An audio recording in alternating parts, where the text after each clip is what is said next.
Gedung Putih mengatakan Israel belum mencapai tahap operasi darat besar-besaran di Rafah yang akan mendorong perubahan kebijakan Amerika Serikat, AS. Kami belum melihat mereka masuk dengan kekuatan besar ke Rafah, kata juru bicara keamanan nasional Gedung Putih John Kirby, mengacu pada pasukan Israel. Kami belum melihat mereka masuk dengan unit besar, pasukan dalam jumlah besar dalam kolom dan formasi semacam manuver terkoordinasi terhadap berbagai sasaran di lapangan, katanya. Itu adalah operasi darat yang besar, kami belum melihatnya. Kirby menegaskan, pasukan Israel tidak aktif di Rafah, melainkan di sepanjang koridor di luar perbatasan kota. Tank-tank bergerak di sepanjang koridor, dan ini telah mereka sampaikan kepada kami sebelumnya, bahwa mereka akan menggunakannya di pinggiran kota untuk mencoba menekan Hamas, katanya. Pernyataannya muncul di tengah laporan bahwa pasukan Israel terlihat di pusat Rafah. Presiden AS Joe Biden telah memperingatkan Israel agar tidak melancarkan serangan besar-besaran di kota Rafah di jalur Gaza Selatan, dengan mengatakan Washington dapat menghentikan pengiriman senjata jika Israel melakukannya tanpa rencana yang kredibel untuk melindungi warga sipil.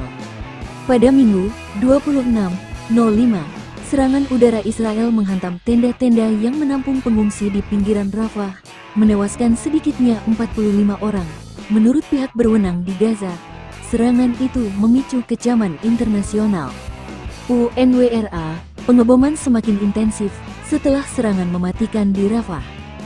Sam Cook, Direktur Perencanaan di Badan PBB untuk Pengungsi Palestina, UNWRA mengatakan, kota Rafah di Gaza Selatan mengalami pengeboman hebat setelah serangan mematikan Israel pada Minggu, 26/05.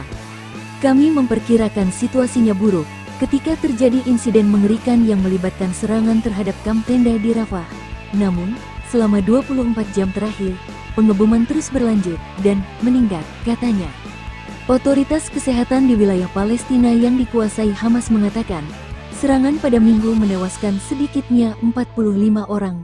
Israel mengatakan pihaknya sedang menyelidiki kesalahan tragis tersebut. Pada Selasa, 28/05, militer Israel membantah menyerang kamp tenda lainnya di sebelah barat Rafah, setelah otoritas kesehatan Gaza mengatakan penembakan tank Israel telah menewaskan sedikitnya 21 orang di sana. Dan kami memahami dari staf kami dan orang-orang lain di lapangan bahwa memang benar, pasukan Israel telah bergerak lebih jauh ke pusat Rafah. Saya sendiri belum melihat mereka, tetapi dari laporan-laporan yang kami dengar, kata Cook. Apa yang dapat saya sampaikan kepada Anda, tanpa ragu lagi, adalah bahwa pengeboman telah meningkat di daerah-daerah di sebelah barat Rafah, termasuk di pantai tempat saya berada sekarang. Al Jazair akan ajukan resolusi untuk mengakhiri pembunuhan di Rafah. Al Jazair akan menyampaikan rancangan resolusi PBB untuk menghentikan pertempuran di Rafah di jalur Gaza Selatan, menurut Duta Besar Negara Afrika Utara untuk PBB. Ini akan menjadi sebuah teks singkat, sebuah teks yang menentukan, untuk menghentikan pembunuhan di Rafah, kata Duta Besar Amar Benyama kepada wartawan setelah pertemuan darurat Dewan Keamanan mengenai situasi di Gaza. Al Jazair meminta sidang tersebut setelah serangan Israel menghantam daerah dekat kota Rafah di mana para pengungsi berlindung di tenda-tenda. Usulan Dewan Keamanan menyerukan penghentian segera serangan Rafah. Rancangan resolusi yang diajukan Al Jazair kepada Dewan Keamanan PBB menyerukan gencatan senjata segera di jalur Gaza, lapor sejumlah kantor berita. Rancangan resolusi tersebut memutuskan bahwa Israel, kekuatan pendudukan, harus segera menghentikan serangan militernya dan tindakan lainnya di Rafah, menurut dokumen yang beredar. Teks tersebut menuntut gencatan senjata segera yang dihormati oleh semua pihak, dan juga menuntut pembebasan segera terhadap semua sandera dan tanpa syarat. Utusan Cina untuk PBB, Fu Chong, menyatakan harapannya agar dapat dilakukan pemungutan suara terhadap resolusi tersebut pada minggu ini. Kami berharap hal ini bisa dilakukan secepatnya karena kehidupan berada dalam keseimbangan, kata Fu. Duta Besar AS Linda Thomas Greenfield mengatakan, kami menunggu untuk melihatnya dan kemudian kami akan bereaksi.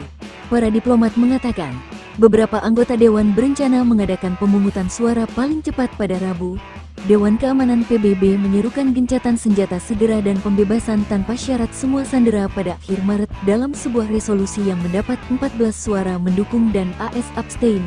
Washington telah memveto upaya resolusi gencatan senjata sebelumnya.